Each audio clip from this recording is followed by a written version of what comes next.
PointyStarVio here, and today we're going to be doing a wind-up deck profile. I've not done one of these in a while, and this is different than any other wind-up build I've done in a while. So this is going to be a pretty interesting list. You guys have asked me to make sure there's minimal background noise, as well as to not fidget with the cards as much, so I will be very careful as to not do that. Starting off the list, we're going to go with 3 wind-up rabbit. Most of the time in a list you'll find the rabbit coming first, and that's because it's one of the most important cards of the deck. It's very versatile, and this card, what it does for this deck particularly, is it gives you the ability to go insanely plus while keeping your field open and having the level 3 capabilities. So those are all important parts of the wind-up rabbit. The second card in the deck is Wind Up Rat, which I'm also running at 3. This card, level 3, pulls back anything. What this allows you to do is allows you to make massive wombo plays, as well as pull this card out and search, as well as it just keeps all of your cards and plays intact. Moving on to the next cards, we are running 3 copies of Wind Up Shark. Now, Shark is one of the best cards in the deck because you can summon anything, get him out, and he's a 3, 4, or 5. And when you summon anything, you can special him. So this becomes a really, really strong card in the deck. I play 2 warrior in my build. The reason why I'm playing 2 warriors, I'm running the invoker, as well as this card right here allows us to take any other wind up and buff it a level or buff himself, making it so our level 3s can become level 4 plays. Your late game top decks of rat, or if you just have the rat and the warrior in play, rat pull back a warrior, buff the rat, make them both level 4s, make any level 4 in your toolbox. We're running quite a few 1-ups. We are running 1 magician to allow us to combo. 1 juggler is a personal tech. You don't have to run this, but I personally would suggest it. It's really cool. It's a searchable spot remover, which is why it's really nice. And then 1 hunter. As much as I hate to say that there's stuff like Burning Abyss and Dolls out, Hunter is still a really cool card, and anything else, and a lot of locals don't really use much of those cards. I know that there's some that do, but it's just a really fun card to try and use, because against any other deck, it kind of helps pick cards out of people's hands, which are good. And a kitten. I started running a kitten because of a certain trap card, and because of the fact that this card is a spot removal in the sense of it bounces any monster to the hand. So as well as this card can pop the monster, this card allows you to bounce it, getting around certain kinds of effects. And when you are able to summon something like rabbit, or just banish a rabbit and search for a kitten, you can normal the kitten and pop something like a wind out that's been bothering you without triggering its effects, which are something that the deck really kind of does need. Now that's the wind up portion of this deck. We do have factories, but everything else is kind of weird for this deck. So first things first, 2 Cyber Dragon. Why? Because 99% of the time while you're building up your field, you're going to want to have rabbits banishing themselves for factories and other plays. Using the Cyber Dragon allows us to get an extra level 5 onto the field. Sorry, let me adjust those. And it's got a decent body that lets you beat over things to get your other wind-ups around. Now being a level 5 that you can just special summon for no reason, it's really, really powerful for that. Moving on to spells, like I said, we're running 3 copies of Wind Up Factory. This card allows us to work with the Wind Up Rabbit. It's the main reason why you run Rabbit, and the main reason why you run it at 3. So using this search engine and the ability to leave something on board with the Cyber Dragon, you are in a constant advantage because of that. Here's where things get strange. We are running 3 copies of Chicken Game.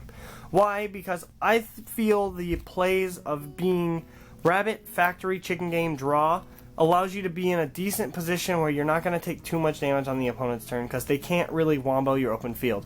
They can maybe poke you once because 9 times out of 10 they're going to pay the 1,000 and draw, hit you once, and you guys the opponent's not going to be able to hurt you. There are people who will space the Chicken Game. 9 times out of 10, paying the 1,000 destroyed is a better use, so that way you don't waste your MST on the Chicken Games.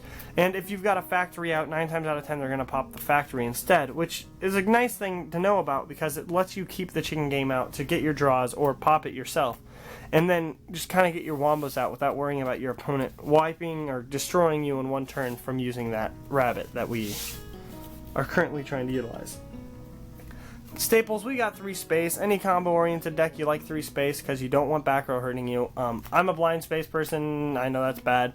Most people would wait out the last kind of plays, but if you've got 2 of these and your opponent only has 2 back row, 9 times out of 10 you're just want to hit both of them, even if it's something like Moral Attack, because you haven't done anything yet. Letting their trigger or their effects trigger and resolve, and then being able to combo afterwards is why you do run the 3 spaces in a combo deck. We've got 1 Geki,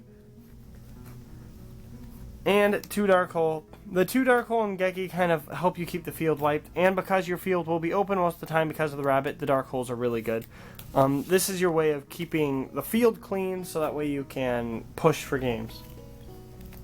Last spell I'm running is Book of Moon. I like Book of Moon. In the deck, it just allows you to reset some of the windup, so if you've got a kitten out, you can reset that just so you can get another bounce on your next turn. Or you can use it incredibly offensively in stopping your opponent from using plays.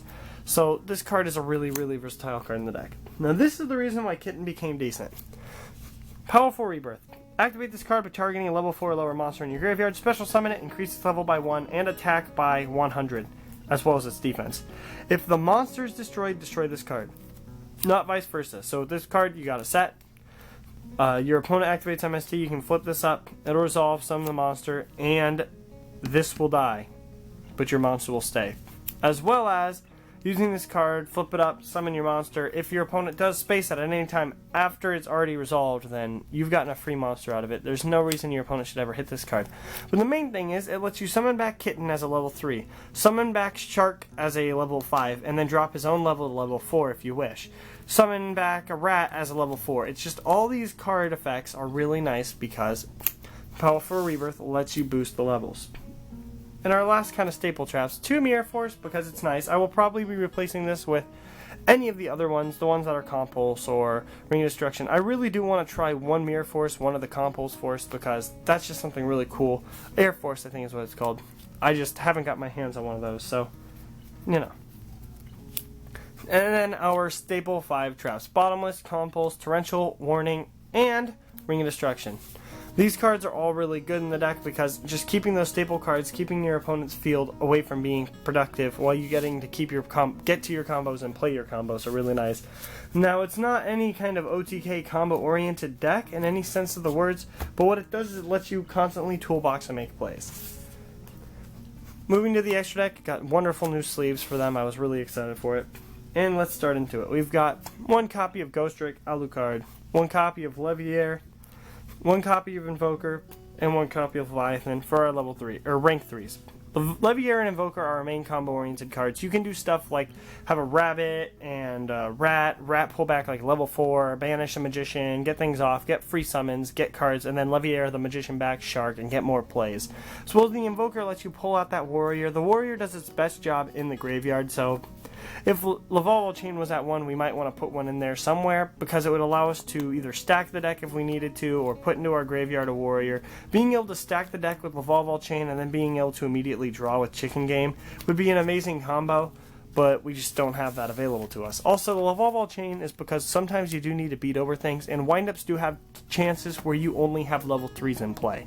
So while you're trying to get to your level 4s, it'll be a better idea to pull out Leviathan than to try and combo with an Invoker and just waste a turn. The Alucard just pops back row cards, and that's why it's good.